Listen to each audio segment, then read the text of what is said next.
देखिए, बांग्लादेश में स्थिति चिंताजनक है और निश्चित रूप से भारत का को चिंता करनी आवश्यक है, क्योंकि बांग्लादेश एक भारत विरोध का अड्डा बन रहा है, तो हमें उसमें प्रभावी कदम उठाने चाहिए।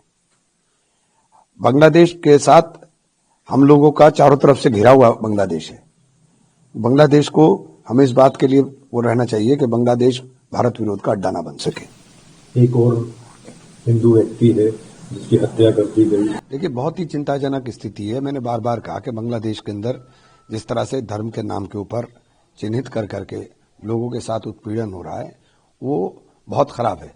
किसी भी देश के अंदर अगर जाति धर्म के नाम के ऊपर ये काम होते हैं तो वो उस देश के लिए खुद खतरनाक है, लेकिन सबसे बड़ा विषय ये है कि ये भारत विरोध का एक अड्डा बन रहा है और वो नहीं बनना चाहिए।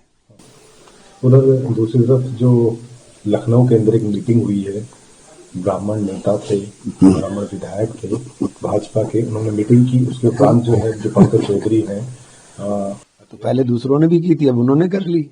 लेकिन वो कह रहे हैं कि अगर इस तरह की दोबारा से अनुशासनहीनता की गई तो बर्दाश्त नहीं की जाएगी। तो ये तो उनकी पार्टी का मामला है। हम तो हमारे अगर घुटन महसूस हो रही है, आपको किसी को घुटन लग रही है तो आ जाओ इधर। वो कह रहे हैं कि इस तरह की मीटिंगें जो होती हैं वो उनका अपना मसला है, पार्टी का, अपनी पार्टी को देखें, उसमें मैं क्या कहूंगा। अच्छा, दूसरी बात, दिल्ली और देश के अंदर जिस तरह से प्रदूषण के हालात हैं फिलहाल, आप लगातार इस पर आवाज भी उठाई है, आप लोगों ने अपने संसद में भी आवाज उठाई, कैसे देखते हैं कि आज भी जस के तस बने हुए हैं? देखिए, बहुत खराब स्थिति है और बीमारी लगातार बढ़ रही है, और अगर यही स्थिति रही तो जो सर्वे रिपोर्ट है वो कहती है कि 35,000 से ज्यादा लोगों की जान अकेले दिल्ली के अंदर इस पॉल्यूशन से आने वाले 10 सालों में जाएगी, और जो औसत उम्र है वो लगभग 9 साल घट गई है।